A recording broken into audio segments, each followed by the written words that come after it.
Hello there friends, welcome back to another episode of Generation Tech. My name is Alan. We recently did a breakdown of the character Morgan Elsbeth, who started out just as another Imperial Magistrate in the Mandalorian series, but developed into a far more complicated character, especially when we figure out what her motivations actually were. As one of the last surviving members of the Dathomir Nightsisters, Morgan Elsbeth is focused on getting revenge on those who destroyed her people, but equally as important, I think she wants to see the revival of the Dathomiri witches. Now, how badly she wants to see it, well, that is kind of the focus of this video here. Thrawn understood Morgan Elsbeth's motives perhaps better than anyone. He was a keen observer of culture and human behavior. Just by simply looking at a person, how they wear their hair, what colors they chose for their outfit, what rings and jewelry they adorned themselves with, and Thrawn was capable of predicting behavior. Back when Thrawn served in the Chiss Expeditionary Forces, he was always making first contact with a variety of different type of aliens, and it was really his job to figure out very quickly whether those aliens were hostile or not, and if they were hostile, how to defeat them. And he was really good at this. So if anyone can read Morgan Elsbeth, it's gonna be Thrawn. And actually, Thrawn knew Morgan Elsbeth pretty well. She had served him during his time in the Empire before he was spirited away by whales. And in return, he actually mentors Morgan. This is why Morgan Elsbeth is always eager to discuss operational procedures and strategy with the Grand Admiral, and why she's so keen for his approval. It was actually kind of strange for me watching her go from being a magistrate on Corvus and the employer of an entire army of mercenaries to being so submissive. But I guess this is an important reminder that everyone has a boss, and that in most societies you have these hierarchies that kind of create structure for everything. But what makes Morgan Elsbeth's relationship so special with Thrawn is that most hierarchies are reinforced by some kind of reward system. You obey your boss because they're the one who pays you, or who allows you to keep that job, or maybe they're promising you a promotion or some kind of career path. So you obey the boss for things in return. But when that boss is whisked away to another galaxy by space whales and presumed to be dead, most people just kind of move on and find a different organization to work for. But not Morgan Elsbeth. The fact that Morgan Elsbeth spent so much resources, so much time to figure out how to journey to another galaxy to bring back Thrawn without even having firm proof that he's alive, that is an impressive amount of dedication. She even created what I imagine is the largest hyperspace ring ever designed in order to bring his Star Destroyer back. Morgan Elsbeth is a very extreme person. She's very tenacious. I would say it's almost a superhuman quality. And it's because of these qualities, when faced with the prospect of sacrificing Morgan Elsbeth for the first time, we see Grand Admiral Thrawn conflicted over this command decision, something that rarely ever happens with him. Up until this point, he had brushed off the losses his forces had taken trying to stop Ahsoka as acceptable. But Morgan Elsbeth is something a bit different. She chased him, followed him all the way to another galaxy, and basically brought him back to life, brought him out of exile. And so this is a tougher decision for the Chiss Admiral. Is it tough because Morgan Elsbeth is so competent, or does he truly harbor feelings for her or appreciation? Maybe it's both. But both Thrawn and Morgan serve something greater than themselves and understand that every individual in this movement is ultimately expendable. That is what separates Thrawn's army from Sabine, Ahsoka, Ezra, and the more chaotic rebels. That is why those stormtroopers all volunteered to be put under the spell of the Nightsisters so that in death they could continue being of service. And that's probably what scares Ahsoka and Harrison Dula and a lot of other people. It's not just Thrawn's capabilities, but it's his ability to inspire other people in such extreme ways that they're willing to do anything to serve him. And so when Morgan Elsbeth is asked to stay behind to serve Thrawn, I imagine something similar would happen here. If Thrawn is going to make his stormtroopers have a second lease on life, why not also do that for your second in command, who you really like? Now, at the beginning of the last episode, Grand Admiral Thrawn has the Great Mothers prepare this ritual for Morgan in return for her terrific work up until this point. You shall be rewarded. The gift of shadows. You see, I actually know exactly what this ritual is. It's very similar to the rituals that Mother Talzin, the Dathomiri Nightsister Great Mother, performed during the Clone Wars. Of course, Nightsister Magic, it's not a science, and witches and magic in general are unpredictable. Just a little bit of information you should probably remember now that Halloween is around the corner. Don't mess with witches. Respect them. and hopefully they won't do anything to you. Now, most Sith and Jedi connect to and manipulate the Force thanks to the midichlorians in their bodies. These are like cells which act like a conduit for the Force. The higher your midichlorian counts are, the better your connection is to it. Anakin, of course, had the highest midichlorian counts the Jedi Order had ever seen, which is why he was so powerful and desired by Palpatine. But the midichlorians aren't the only way you can manipulate the Force. There are other ways. And the Nightsisters of Dathomir long ago figured out how to use a magical ichor to connect to the Force. The basis of all their magic is this magical ichor, this green gassy substance. Now, there are some conflicting stories about where this magical ichor came from. Some say it comes from the death of Dathomir, which is why this ichor only really has power on Dathomir. But obviously that's no longer the case. I mean, the Nightsisters use it on Peridia as well. Now, Mother Talzin has also been stated to have said once that the green ichor actually comes from channeling the energy of the winged goddess. This might sound like some pagan devil worshipping, but the winged goddess is actually a term the Nightsisters use for the celestial being known as the daughter. So this magical ichor is pretty different from the normal Force. It works a little differently. It's more malleable. You can do more creative things to it.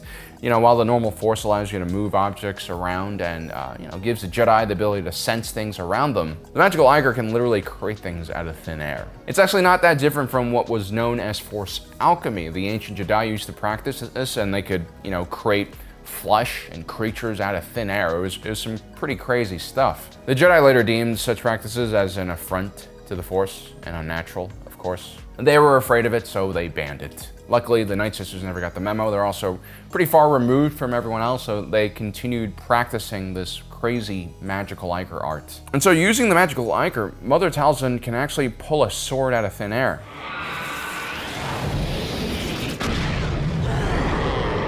And many years later on Peridia, these Great Mothers also pull out that exact same sword using this same technique.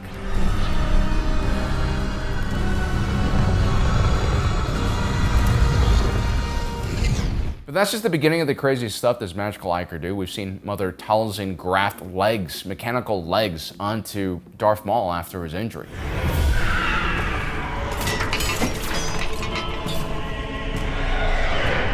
We've seen Mother Talzin fortify and strengthen Savage Opress.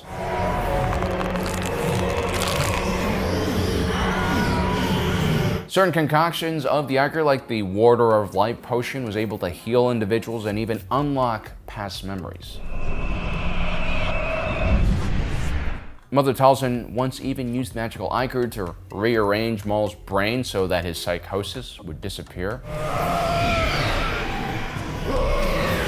Yeah, this stuff even works on mental illness and chemical imbalance in the brain. Which leads me to remind people that just because these witches look so terrifying doesn't mean they're aligned to the dark side, or they're all about death and decay. If you've seen our other videos about the Dathomir Nightsisters, you'll know that they didn't actually separate the dark side and light side when talking about the Force. They just saw the Force and they believed that the Force was a tool. They didn't worship it. And while the Jedi will point to certain things that the Dathomir sisters do as perverse, like reanimating the dead or increasing the size of a fighter and fortifying them with more strength, the Nightsisters would simply just wave off such accusations as extreme ideology. They were really just a very practical and curious organization, and they dug and dug and dug and tried to see what kind of crazy things they could do with this magical ichor. You know, a lot of people see the Jedi Order as just like this force for stability and good, but you could also view the Jedi as a very restrictive organization that kind of policed how the Force should be used.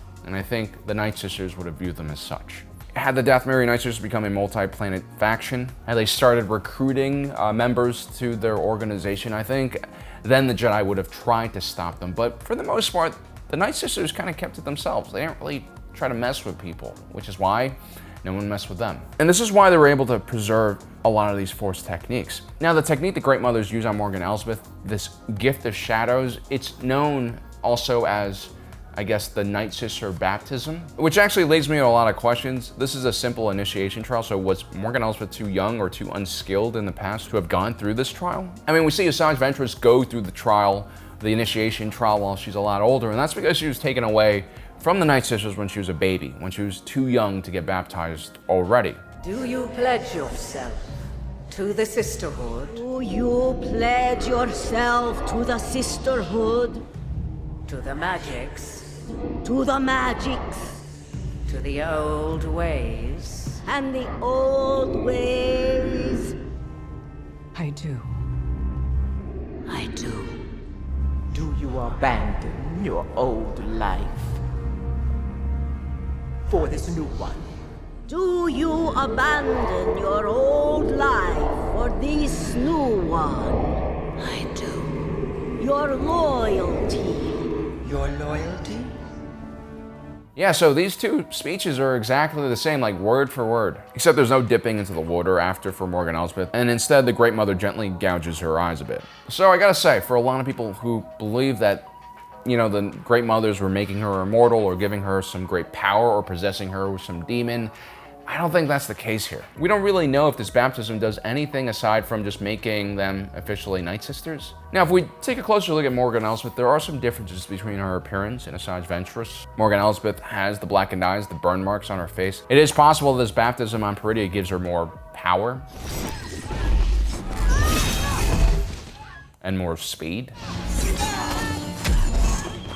But beyond that, I think she's still mortal. Now, the thing is, if you slow down Ahsoka's double sword strike on Morgan Elsbeth's abdomen, well, I'm sure this really hurt a lot. It's not a lethal strike. The lightsaber, as we all know by now, it cauterizes the wound. I have no idea what the magical ichor sword does. I mean, in some cases, this ichor actually heals. I mean, it could be light side energy even. But that one really makes sense on a weapon. It's like putting Neosporin on a sword instead of poison or acid. Either way, I don't think Morgan Elsbeth is dead before she hits the floor. She's probably in shock. Congo actually said it's just the actress being old and not being able to fall properly, which is kind of funny, and it's probably true a little bit. Although I gotta say, the actress who portrays Diana Lee in Osanto probably knows how to fall properly. She used to be a stunt woman, and you know, she's a very accomplished one at that, which is kind of crazy because she's actually a really decent actress in this role here. But you know, she is like 57, and falling at that age is tough. I mean, heck, I'm 30 and it hurts when I fall. More importantly, Morgan Elsbeth doesn't just get slashed in the stomach, she's on the floor when Thrawn levels the entire fortress here. I mean, no amount of tenacity or loyalty to a person can get you through that. So that definitely killed her.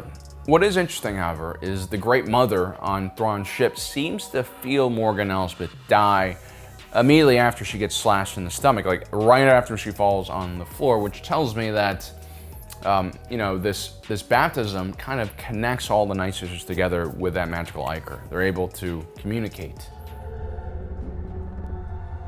Morgan is dead. So did you guys just waste your time with this video when I proposed this theory and then just proved it to be wrong? Well, first of all, I gotta say, I hope you never feel like you're wasting time watching me. I hope we have fun with this lore stuff.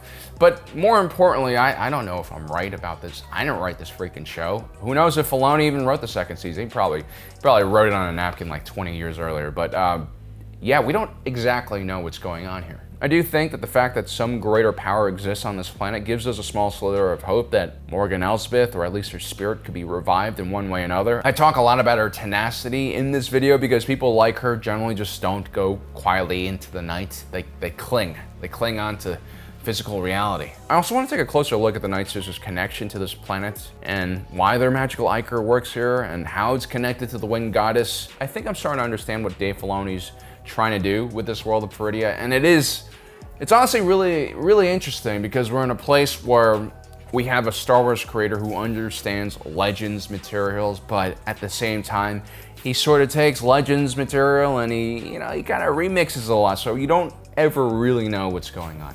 But anyway, that is my video for today. Let me know in the comment section below what you guys think about Morgan Elsbeth. Is she alive? Is she not? I don't think she is. Who knows? See you next time.